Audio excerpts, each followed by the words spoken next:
Hold on, this is editing MTO here. If you would like to sit down and just listen to this video, feel free, because it's sort of a lengthy one, I would say. So yeah, keep that in mind. So let's get on with the video. Hello everyone. Before we get started with my analysis theory video, I just wanted to say that I've been in a sort of a strain when trying to produce these videos on time, and the upload schedule may or may not change. So also, this video includes major spoilers for Wings of Fire in a whole, so if you haven't read into the meat of it, of course just click away, and if you're fine with spoilers, I guess just go on. So yeah, with that thing out of the way, let's begin with the analysis. So when analyzing the Nightwings from their quote-unquote golden age to their current state now, I see that not a lot of people talk about their in-between years, the 2000 years where they quote-unquote disappeared. So I thought I could answer this with this somewhat theory video, so let's begin with the Nightwings from 2000 years ago, or more of Darkstalker's time period. In the golden age of the Nightwing tribe, we mostly get a hint in the books that they were the most powerful and most well-respected dragons throughout Pyria. From this, we can take that all or most of the tribes viewed the Nightwings as powerful, most likely because of their foresight and mind-reading abilities.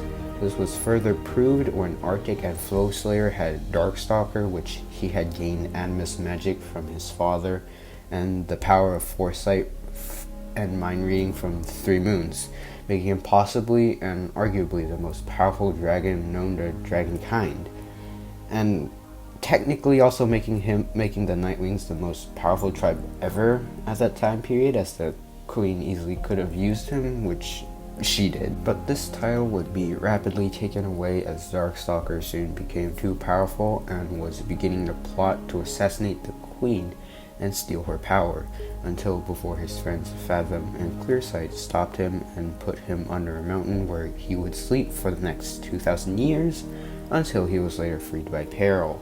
We later see that the entire Nightwing tribe is haunted by Darkstalker's actions and later abandoned their home and migrating towards an island where they later stayed for the past 2000 years. This begs the question, what happened between those inter-period 2000 years when the Nightwings seemingly vanished? And here I would like to present to you my theory of what could have happened throughout those inter-period 2000 years when the Nightwings disappeared. We should probably start off by the other tribes' reactions and actions.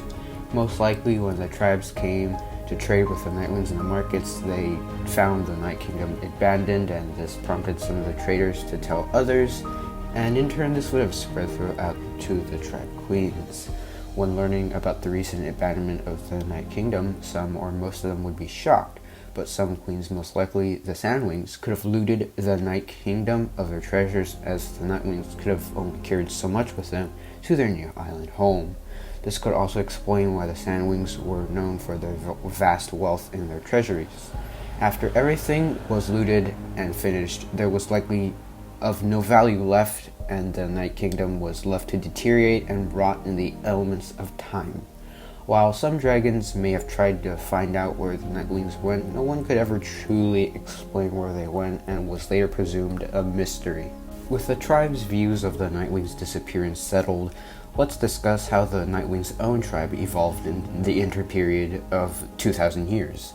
Most likely when the Nightwings arrived in the island, it was very much covered with lush forests and several hills and small mountains. But in the center of it was a volcano, which would become a threat sooner or later. There was also most likely fresh water flowing through the island before everything went downhill with the volcano. Finding that their new home was safe and away from dangers, the Nightwings settled and built many structures that most likely or probably resembled those of their old Night Kingdom. For a couple of years, and maybe a few hundred years, the Nightwings flourished and thrived on their new home. As years went by, some Nightwings traveled back to the main continent of Pyria, but those were most likely very, very rare and only probably used for scarce trading and spying.